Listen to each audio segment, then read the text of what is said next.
हाँ भाई, कॉकरोच जनता पार्टी ने कर लिया बीजेपी को ओवरटेक। क्या हो गया उससे? देश के मुद्दे सही हो गए, अनएम्प्लॉयमेंट खत्म हो गया, एजुकेशन सिस्टम सुधर गया। क्या हो गया? ये हमको सोचना चाहिए।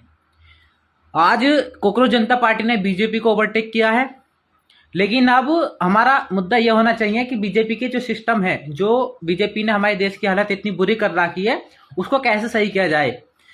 इन जो जो समस्याएं हैं, जो जो समस्याएं इस पेज पर बताई गई हैं, अनएम्प्लॉयमेंट की, लेजीनेस की, यूथ को नौकरी देने की, एजुकेशन सिस्टम सुधारने की, इनको ग्राउंड लेवल पे इम्प्लीमेंट किया जाना चाहिए। प्रोटेस्ट अगर करने पड़े तो प्रोटेस्ट करने चाहिए। जितने भी देश के जेनजीज हैं, खुद के लिए लड़ें, देश के सिस्टम को सुधारें। सिर्फ बीजेपी को ओवरटेक करने से कुछ नहीं होगा, कांग्रेस को ओवरटेक करने से कुछ नहीं होगा। ये पार्टी दोगलापन है। अगर कॉकरोच जनता पार्टी भी एक दोगलापन निकलती है तो उससे बहुत बड़ी समस्या आ जाएगी। वो दोगलापन, और एक दोगलापन ही है कि हमारे 12 मिलियन से ज़्यादा फॉलोअर हो गए हैं, लेकिन उसके बावजूद भी अभी तक कुछ नहीं हुआ है। कोई ऐसा मुद्दा नहीं उठा है। मुद्दा सिर्फ सोशल मीडिया पे ही उठा है, ग्राउंड लेवल पे उसकी कोई रिजल्ट दिखाई नहीं दे रहा है।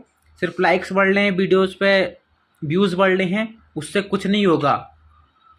जब तक समस्याएं ग्राउंड लेवल पे इम्प्लीमेंट नहीं होंगी, देश का एजुकेशन सिस्टम नहीं सुधरेगा और देश का जो एजुकेशन मिनिस्टर है वो इस्तीफा नहीं देगा, जब तक हमारे देश की हालत ऐसी ही रहेगी, पेपर लीक होते रहेंगे, अनएम्प्लॉयमेंट बढ़ता रहेगा, गैस का दाम बढ़ते रहेंगे, और जो सीबीएसई बोर्ड वाले हैं पेपर रिचेकिंग के लिए फीस मांगते रहेंगे।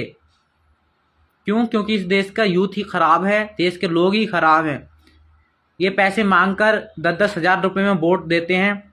इस वजह से हमारे देश के जो बुरे लोग हैं वो जीत जाते हैं और फिर हमारे देश को बर्बाद करने के बारे में सोचते हैं। तो आज के बाद कसम खाओ कि हम ऐसा नहीं करेंगे। अपने देश के एजुकेशन सिस्टम को, एम्प्लॉयमेंट को और जो भी समस्याएं हैं उन सबको सुधारने की कोशिश करेंगे, तभी हमारा देश सही हो सकेगा। वरना जैसा चल रहा है चलता रहेगा।